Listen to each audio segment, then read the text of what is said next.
Hello everyone, myself Charanjit Singh. In this part of the video, I am going to continue this chapter, that is hydrogen. So in this chapter, now we am going to talk about hydrides. So in earlier video, I have talked something about hydrides. Now let's talk in detail about hydrides. So hydrides are what? Hydrides are the binary compound of hydrogen with other elements. When hydrogen combined with another elements, that is called hydrides. They can exist. They can be a formula EHX, where E is any matter. For example, MgH2.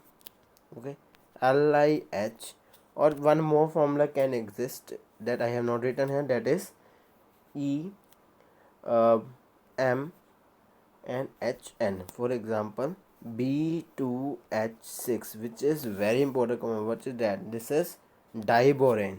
Okay, so these are the hydride can which can exist.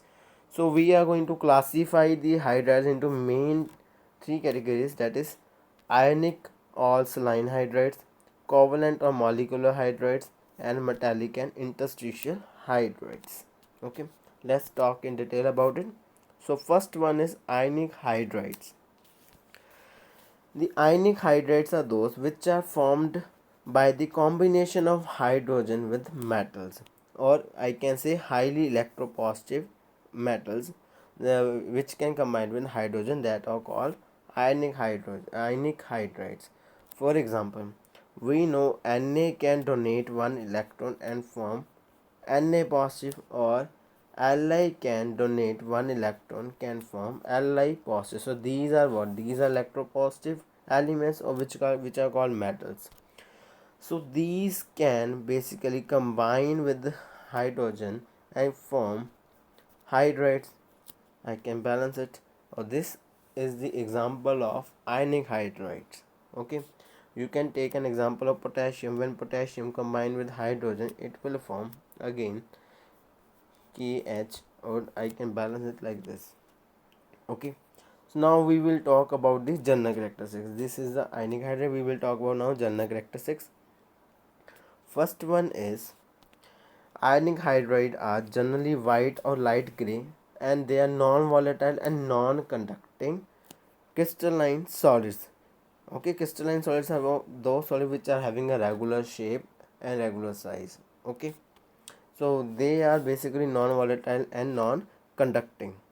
Basically, these behave like as salts, or I can say this, so that's why they are called as salt like hydrides. Okay, so next point is they have high melting and boiling point. Reason is they are combined with metals, that's why they have high melting and boiling point. Next is the binary hydrides. Okay, they have rock like structure, rock salt, we know, and these compound can even conduct electricity in fused state, means in molten state, because they liberate hydrogen at anode. When they melt, they liberate hydrogen at anode, and they can conduct the electricity. And the density, I can say, they are higher than those of metals. When they combine with metals, their density becomes high. Okay, now next is the thermal stability.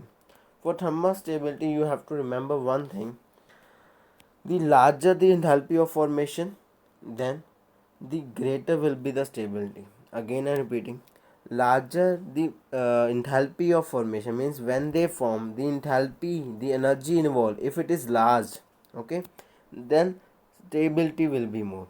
So in case of alkali metal, they basically thermal stability decreases from lithium to cesium. Similarly, in case of alkaline, means group 2 elements, they are also decreases. Okay, as we move down the group.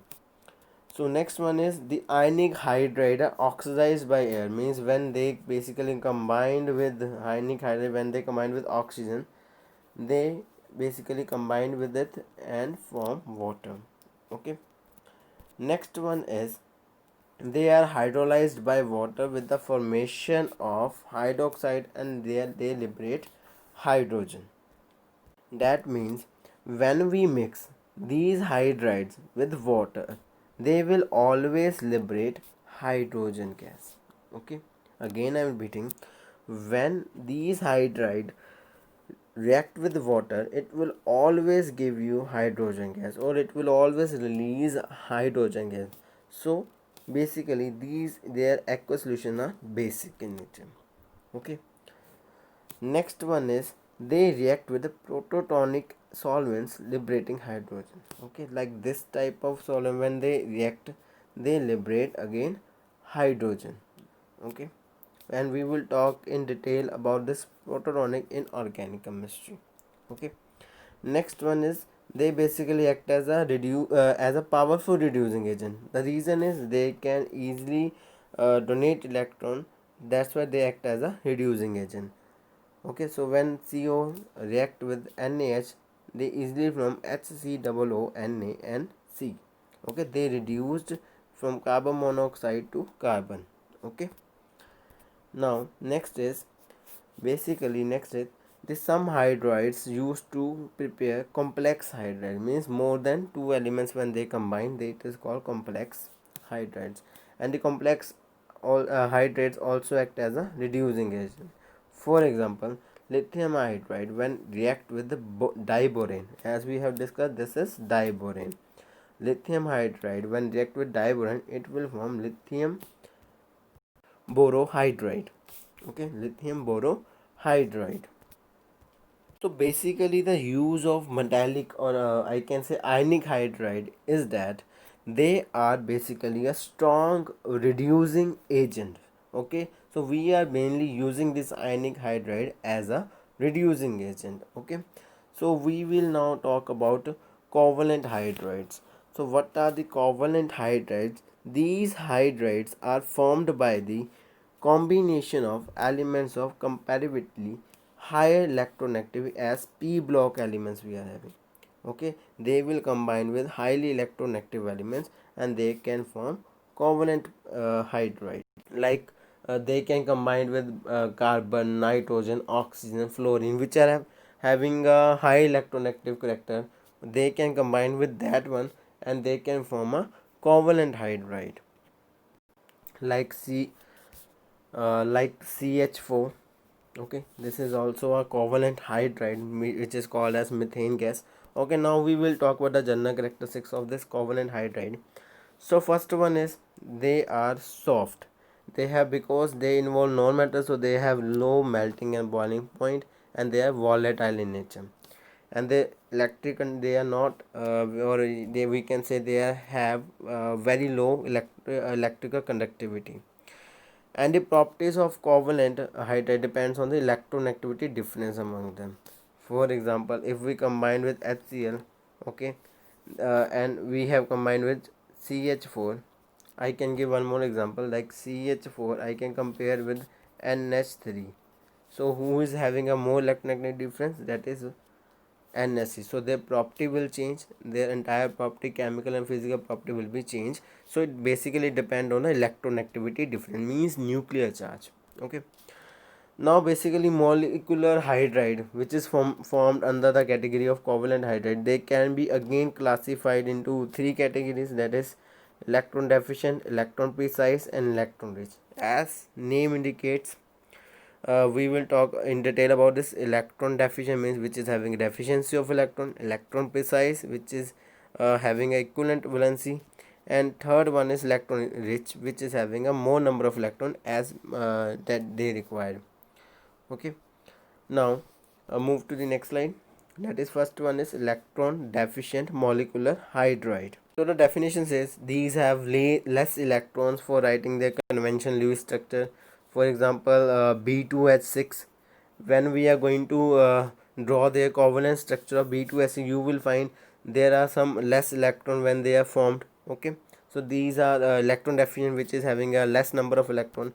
Next one is electron precise. If I have to talk electron precise, which have sufficient number of electron that they required for the formation of bond. For example, CH4. uh, for example, carbon atomic number is 6. I can write 2 and 4, means 4 electron I can draw here, 1 2 3 4. And here I can write hydrogen. Okay, 1 2 3 4. So they are having basically sufficient electron for formation, not more not less. Okay, This is what CH for methane gas. This is called electron precise. Now next one is electron rich molecular hydrogen. Electron rich molecule which have extra electron as they required. Okay, uh, as it means they have more number of electron. For example, I can talk about NH3. NH3 combined like this, but it is still having one extra pair of electron here. Okay, this is called electron rich precise. Okay, or electron rich molecular hydride. Now we will talk about metallic or interstitial hydride. Okay, basically interstitial means they are going to be, as name indicate, they are going to be formed by D or basically F block elements, because they are the interstitial or transition elements. Okay, and one thing that you can note, group 3, 4 and 5, they are very common when they form compound with hydrogen. From group 6 only chromium can form compound like CrH, but group 7, 8 and 9, they do not form hydrides. So this is known as hydride gap. Group 7 to 9 cannot form compound with hydrogen, that's why they are known as hydride gap.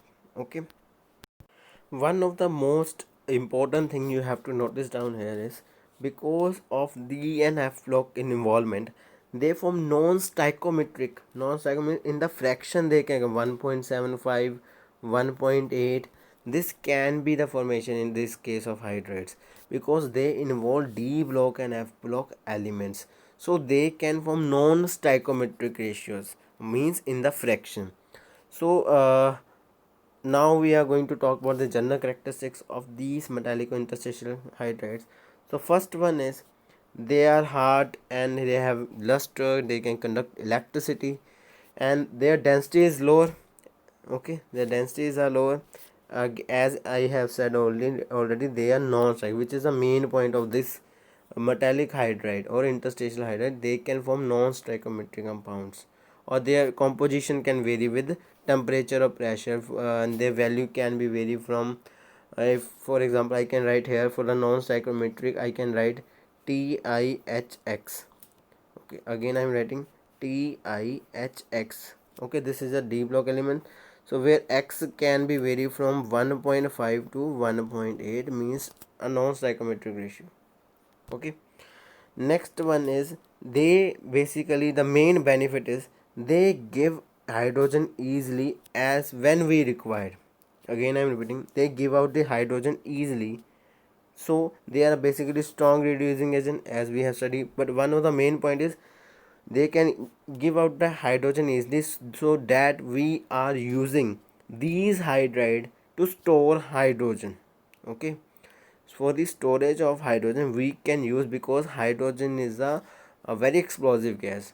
So when basically it combined with air, or it react with air, it explodes. So we can use this metallic hydride to store hydrogen. Why? Because when we require, they can remove the hydrogen from it. Okay, so they are basically used for the hydrogen storage also. So these are the all about this hydrides. So in next video I'm going to continue this chapter with the next topic. Thank you.